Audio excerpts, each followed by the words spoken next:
Makinig kayong lahat mga apo. Isa na namang pangyayari ang pumukaw sa ating lahat ngayon. Los Angeles, California, USA. Nilamon ng apoy. Isa na namang patunay na hindi mo dapat kutyain at hamakin ang Diyos.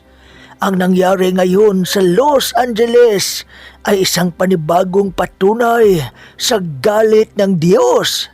Bago nangyari ang malaking sunog sa LA, may isang kaganapan at pagtatanghal sa isang pandaigdigang parangal na kung tawagin ay 82nd Golden Globe Award, kung saan ipinakita sa screen ang mga kalahok na nakakuha ng mga iilang votes.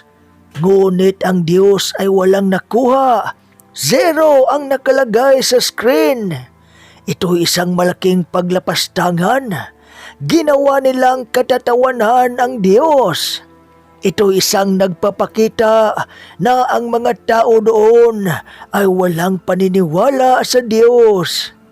Marami ang nagsasabi na ang sunog sa Los Angeles ay walang sapat na basihan para maiugnay sa ginawang Golden Global Award. At nagkataon lang daw na ang sunog ay dulot ng kalikasan dahil sa pagkatuyo ng mga damo sa paligid.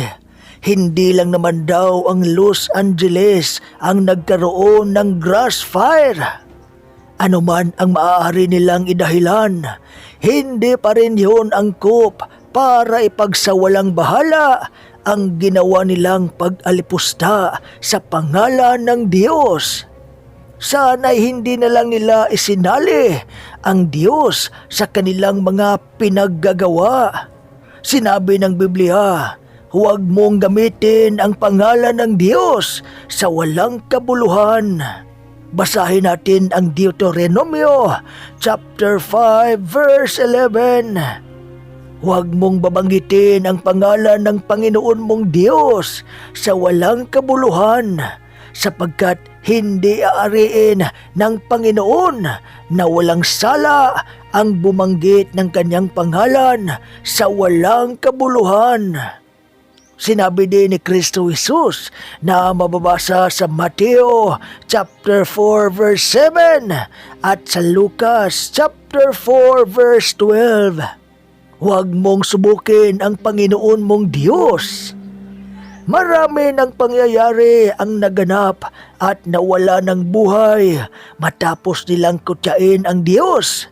Maging ang mga sikat at kilalang mga personalidad ay binawian ng buhay matapos nilang hamunin at kutyain ang Diyos.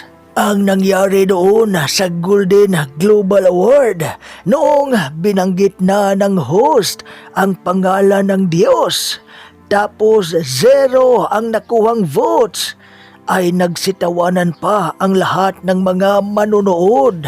Malinaw na tinutuya nila ang Panginoong Diyos. Mababasa natin sa Galatia chapter 6 verse 7.